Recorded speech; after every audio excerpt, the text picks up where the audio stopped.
네, 여러분은 지금 마이FM 91.3MHz 서대문 공동체 라디오 주민 서대문 듣고 보고 계십니다. 6월 28일 날 이제 후반기, 하반기입니까? 후반기입니까?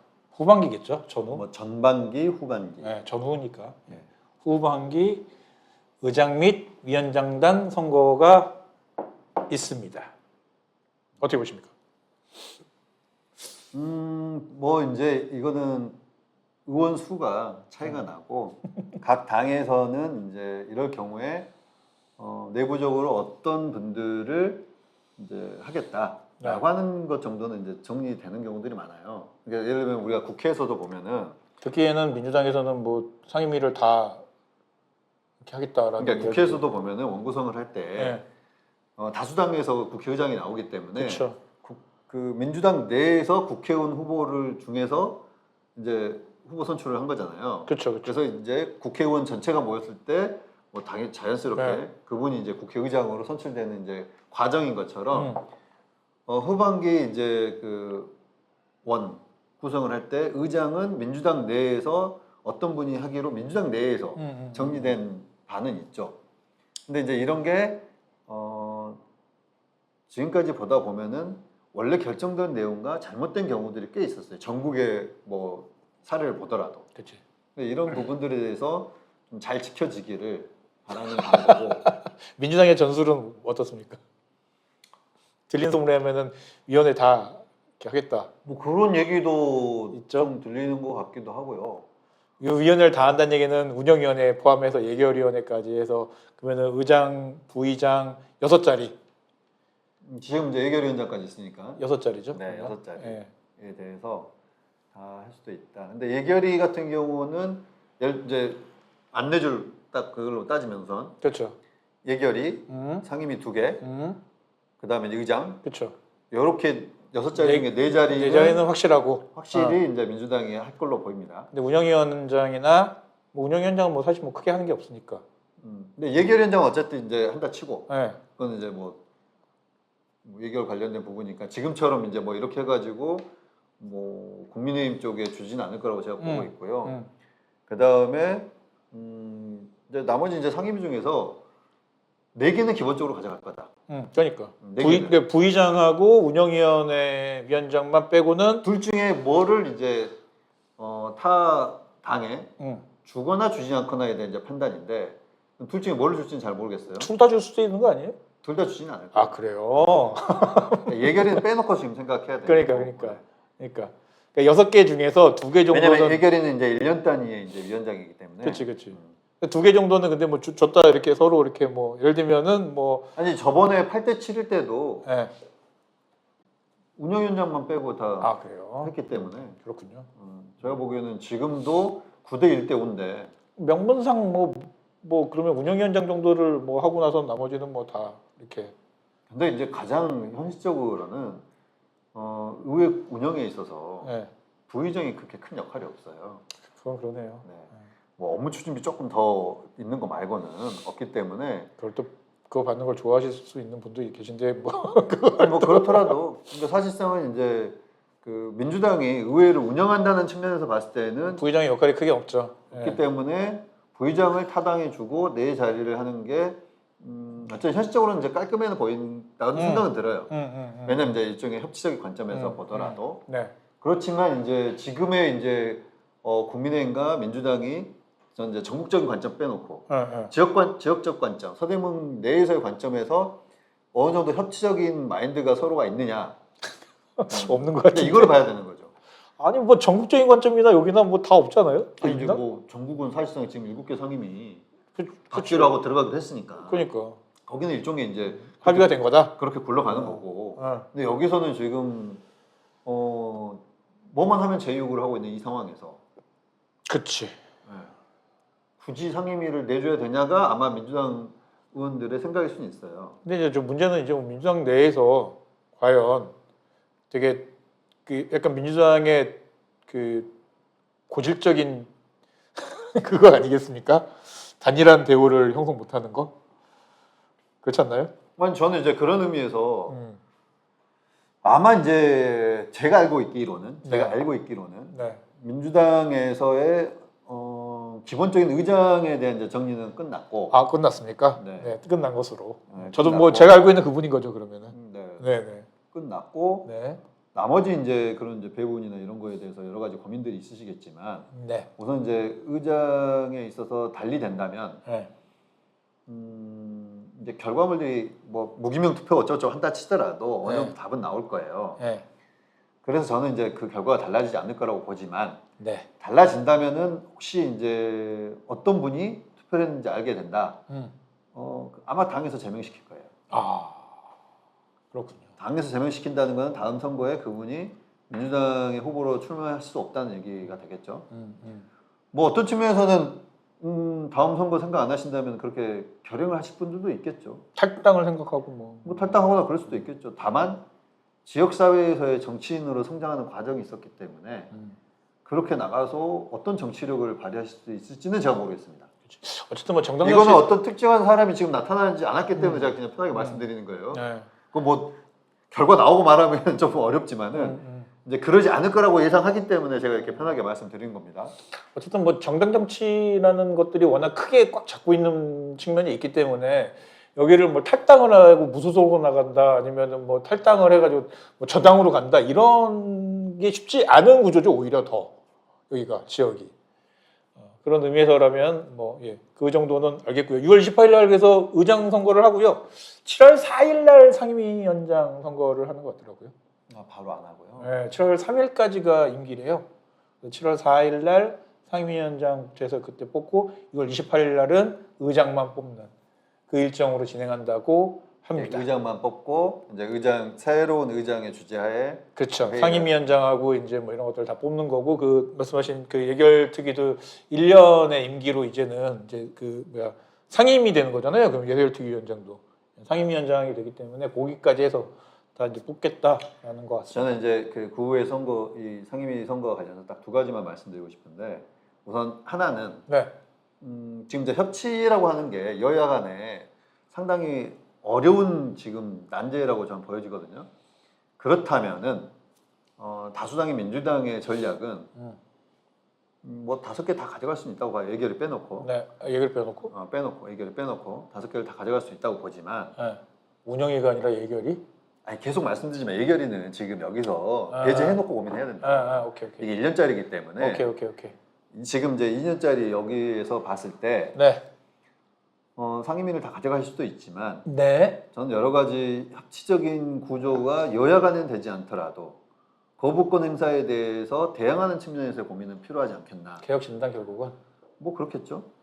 그런 고민은 좀 이제 해야지 나중에 이제 그런 그 거부권이 꼭 이럴 때만 행사가 될 건 아닌 거잖아요. 이렇게 저는 근데 제가 볼 때는 외부적인 사람에서 볼 때는 일단 뭐 9대 1로 해가지고 10명을 이렇게 하는 거를 걱정을 하시는데 저는 그 전에 9명이 단일한 대우를 우선 되는 거부터 좀 봤으면 좋겠다라는 거가 사실은 좀. 네. 그 저는 저는 거기에 대해서 그래요? 계속 말씀드리지만 진짜. 할 수 있는 구조가 없어요. 그래요? 이제 의총도 하겠지만 민주당 내에서 네. 의총에서 결정된 사항에 어긴 사람이 있다면은 아마 제명이라니까요. 뭐 굳이 그러면서 9대 1대 5가 뭐 깨지고 말고 그러고 고민할 거 근데 없죠. 약간 그러니까 그거는 알겠어. 그 의장단 선거랑 상임위원장 이것까지는 뭐 이게 단일한 대우로 갈 수 있다라는 건 알겠는데 예를 들면 이게 이제 약간 조례로 간다랄지 뭐 무슨 결의안으로 간다랄지 제2호로 간다랄지 이럴 때는 너무 약간 자유투표 형식으로 가는 것 같은 느낌이 있어서 그 부분에 대한 고민들도 좀 필요하지 않나라는 생각이 좀 들긴 하네요. 뭐 당론을 정할 때는 이제 당론을 정하겠지만 네. 뭐 지금 제2요구에 있어서 뭐 어긋났던 적은 있나요? 저 어긋났던 적은 못 본 것 같은데. 그래요? 네, 제2요구에 대해서. 제가 그때 이게 뭐야 예결특 위원장 10대 5 반대 5대 12 그거는 제가 그때도 말씀드렸지만 되게 크게 와닿이 이렇게 나한테 있나 봐 그게 이게 그렇게, 이미지가. 그러니까 저는 이게 그렇게 중요한 지금 의결은 아니었다고 늘 말씀드리고 있기 때문에. 오케이. 근데 이제 그때도 그것에 대해서 문제 제기하신 분들이 꼭 하는 말씀이 있어요. 이걸 빗대서 의장단 선거에서 어떻게 하는지는 두고 보겠다. 그러니까 그럼에도 저는 그걸 빗댈 필요는 없다고 저는 생각하는데 그게 리트머스는 아니다. 네. 그리고 여기에는 그 부분에 대해서는 뭐 당론이나 이런 게 없기 때문에 일종의 뭐 제명이나 이런 얘기를 끄집어낼 건 없어요. 다만 네. 제가 여기서 계속 강조하고 있잖아요. 이건 제명이라는 초강수가 사용될 들어가는 수도 거다. 있다. 이번에는 예전에도 28일. 예전에도 그런 강수가 써졌던 적이 있는데 오케이. 이번에는 그런 강수까지 염두에 두고 서로가 이제 의사결정을 해야 되기 때문에 뭐 이렇게 대우가 깨진다는 건 쉽지 않다. 네. 라고 알겠습니다. 보여지고 그건 마찬가지로 국민의힘도 소수다 보니까 거기는 뭐 당연히 다 잘 뭉치시겠죠. 그러겠죠. 네. 그러실 거라고 생각이 들고. 그리고 또 하나 제가 지적하고 싶은 거는 후보 등록제로 좀 하셨으면 좋겠어요. 저도 약간 해서 좀 이게 뭐지 그 지금은 약간 교황식이라고 하잖아요. 그러니까 누가 누군지 모르게 그냥 뽑는 거잖아요. 어떤 의미에서는 이게 이제 민주적이라고 하는 분들도 있어요. 누구나가 후보가 될 수 있는 그 자격이 있기 때문에. 그런 건가? 난 잘 모르겠어 지금. 근데 저는 이제 지금 뭐 의회 규칙이나 의회 뭐 이런 것들이 기본조례도 만들어지고 하는 과정에서 많은 그 지방 의회에서 후보 등록제를 하고 있습니다. 그러니까요.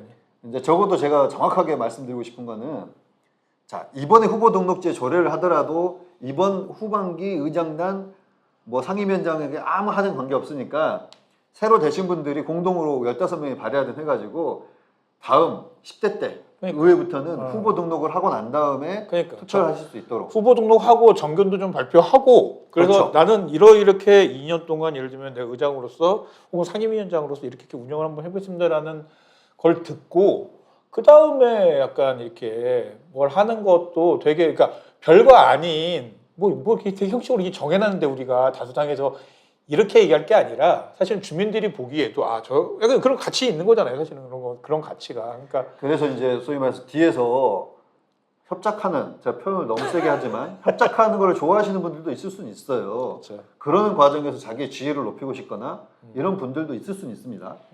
다만 그거는 일종의 당 내에서의 그렇지. 약속에도 위배되기 때문에 그럼 신뢰가 없는 정당 정치를 하고 있는 거예요. 그렇죠. 그렇지 않기 위해서는 자 지금 같을 때 후보 등록을 한다 치면은 예를 들면 국민의힘에서도 의장 후보를 낼 수는 있습니다. 그렇죠. 그리고 민주당에서 후보 등록을 한다고 했는데 일종의 약속되지 않은 사람이 나간다. 그건 이제 뻔한 거잖아요. 근데 그렇지 않은 사람이 지금 같은 상황 속에서는 뒤에서 어쩌고저쩌고 해갖고 될 수도 있어요. 나는 몰랐다. 다른 사람들이 찍어준 걸 내가 어떻게 하냐. 이런 변명으로는 통하지 않다는 거죠. 후보 등록제를 하면은. 상임위원장 선거도 마찬가지인 거고. 그렇지. 그렇기 때문에 후보 등록제를 저는 이번 이제 의장단 선거 끝나면은 의회 기본조례상 아마 그게 기본적으로 나와 있을 텐데 거기에 후보 등록제를 꼭 개정을 하셨으면 좋겠다라는 생각입니다. 그리고 정견 발표도 좀 하셨으면 좋겠다. 예. 까지 하고요. 자, 시간이 얼마 안 남아서 자 하나 더 하면은 또 이제 국회에서 또 세게 1시간 동안 저는 구정 질의를 하는 걸 처음 봤는데 현수막 문제 가지고 또 세게 붙어가지고 일단은 예결특위에서는 짧게 가야 되니까 예결특위에서는 도시경관과 그러니까 단속을 맡은 과가 도시경관과인데 도시경관과 과장이 여타의 민주당 의원들에게 질문을 받았을 때 거의 이제 불법이다라는 거를 뭐 대놓고 얘기하지는 않았지만은 사실상 거의 시위하는 정도 수준까지 해서 왜 뛰지 않냐고 왜 철거하지 않냐고 했을 때도 이제 마치 이제 약간 느낌은 자기가 결정권이 없는 것처럼까지 얘기를 해버리는 상황의 느낌의 분위기를 만들었는데 본회의 때 이제 서호성 의원이 이성원 청장에게 불법이다라고 얘기했을 때 이성원 청장은 불법이 아니다. 도대체 누가 불법이라고 얘기했냐? 라고까지 얘기를 해서 굉장히 세게 이렇게 분위기가 쌓였고 저는 사실은 그래서 이제 저기 언론 이 담당하는 부서에다가 적법하다면 적법하다라고 하는 근거를 주셨으면 좋겠다. 왜냐면 지금 저희가 컨텐츠 만들고 있거든요. 적법하다고 하는 구청에서 주장하니까 좀 그걸 주면 우리가 그거에 맞춰서 반론권이기 때문에 하겠다라고 했는데 아직까지 연락이 안 오고 있습니다. 저는 이제 구청 담당 부서 혹은 홍보과 혹은 이제 비서실 뭐 정책보좌관 등등 다 달라붙어가지고 지금 이 사안에 대해서 정확한 지금 답을 내주셔야 된다고 봐요. 그러니까요. 그러니까 지금 계속적으로 현수막에 대해서 구청이라는 이름으로 기관이라는 이름으로 우리는 모든 걸 다 걸 수 있다라고 생각하고 현수막을 걸고 계시는데 이 부분에 대해서도 좀 명확히 할 필요가 저는 있다고 봐요. 그래서 말씀하셨던 것처럼 어떤 부분에서 어떤 근거로 그렇지. 어떤 상황에서는 개시를 할 수 있는지 그치. 어떤 위치 그렇지. 이런 것들에 대해서 본인들 스스로 지침인 거예요. 또 그렇죠. 운영 지침 그렇게 정하시고 사실상 이제 따지고 보면은 지금 이제 저도 더 봐야겠지만 이거를 이제 적용 배제가 있잖아요. 네, 적용 배제 조항이 있죠. 네, 적용 배제 관련됐을 때 보면은 5개 광고물법 제8조에 1호부터 8호까지가 있습니다. 네. 네, 이건 뭐 나중에 저희가 나중에 뭐 자세히 하신다니까 그때 네. 더 하실 건데 이걸 봤을 때도 보면은 구청이 뭐 안전이나 뭐 이런 부분에 대해서는 현수막을 설치하고 그렇죠. 할 수 있어요. 네. 근데 보면은 이제 예를 들면 문화행사 음. 이건 어떤 의미에서 이거를 지금 걸 수 있는지에 대해서 잘 모르겠어요. 그러니까요. 그리고 그리고 심지어는 뭐 농구 대회 우승했다 이거 가지고 그런 걸 수 거. 있는 거는 잘 모르겠습니다. 네. 예를 들면 뭐 관원 상제 정도에서 그냥 우리가 명절 의례 정도는 하겠지만 심지어는 문제는 근데 뭐냐면은 일단은 거의 제가 찾아본 거의 모든 자료에서는 구청이든 공공기관이든 그러니까 게시대도 사실은 근거가 없긴 한데 게시대를 제외한 곳에 거는 거는 불법이다라는 그런 자료를 훨씬 많이 봤고요. 그리고 또 더 문제 우리가 작년 때 얘기했잖아요. 이 작년 추석 때 예를 들면 행안부에서 공문을 내려 보냈어요. 구청장 이름으로 걸지 말라고. 근데 기억하시겠지만 그러니까 작년 추석 때 온 겁니다. 기억하시겠지만 수능 때도 걸었죠. 설날 때도 걸었습니다. 네. 그러니까 행안부에서 이미 내려온 가이드라인을 줬는데 구청에서 안 해버린 거죠. 저는 이게 구청에서 그러니까 행안부에서 내리는 가이드라인을 구청에서 어쩔 때는 마치 막 근거 옥조처럼 지키고 이럴 때는 그냥 까버리는 거 아니에요, 그냥 뭐 하는 건지 모르겠어요. 행안부 가이드라인 같은 경우를 정말 심지어는 행안부에서 가이드라인을 되게 세게 줬어요. 하지 말라고까지 줬거든요. 근데도 걸었다는 거는 저는 이거는 좀 너무 자의적으로 지금 특히 현수막 관련해서는 뭔가 이게 원칙도 없고 근거도 없고 너무 자의적으로 그냥 하고 싶은 대로 막 하는 거 아닌가. 이거는 제가 볼 때는 큰 문제고 제 입장에서는 진짜 화나는 게 뭐냐면 이걸 어디 가서 하소연을 또 왜냐면 단속기관이 구청이기 때문에 구청에다 따져봐야 구청에서 단속을 안 하면 끝이야 그냥. 그리고 구의회에서는 구전질문을 해도 나는 그냥 적법하다. 그냥 뭉개. 적법하지 않다는 근거가 뭐냐 하는데 법에 있다고 해도 그러니까 적법하다는 얘기만 하시는데 네. 자 오케이 적법한다고 하시는 근거를 다시 주셔야죠. 그렇죠. 그리고 의회뿐만 아니라 이런 언론 혹은 의문을 품고 있는 주민들에게 왜 적법한지 보도자료 엄청 뿌리시잖아요. 그러니까. 이런 내용을 보도자료 좀 뿌려주시고 네. 적법한 근거 네. 그리고 혹은 지금까지 잘못된 게 있으면 겸허하게 우리가 지금 잘못 시행해왔다 미안하다 앞으로는 이런 방식으로 우리는 현수막 관련 업무를 운영하겠다. 그리고 이제 그러면서 이게 더 법 집행이라는 게 엄밀해지는 거고 네. 계속적으로 말씀드리지만 서울시 조례 모욕이나 이렇게 본인들이 판단할 수 없는 걸 가지고 하지 마시고 그렇죠. 그리고 행안부에서 그 추석 때 명절 때 구청장 명의 현수막 걸지 말라고 했던 것처럼 걸지 마시고 그렇죠. 더구나 중요한 거는 그 현수막을 우리 주민들의 혈세로 걸면 안 되죠. 걸면 안 되고 그리고 걸었다면 그거는 일종의 횡령입니다. 그렇죠.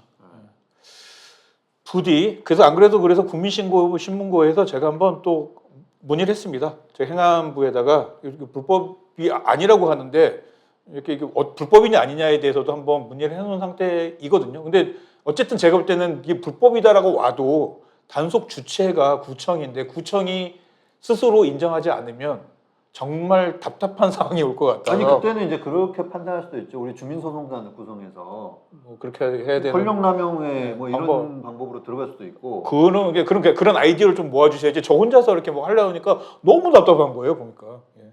그렇다라는 거 정도 하고 진짜 마무리 짧게. 예.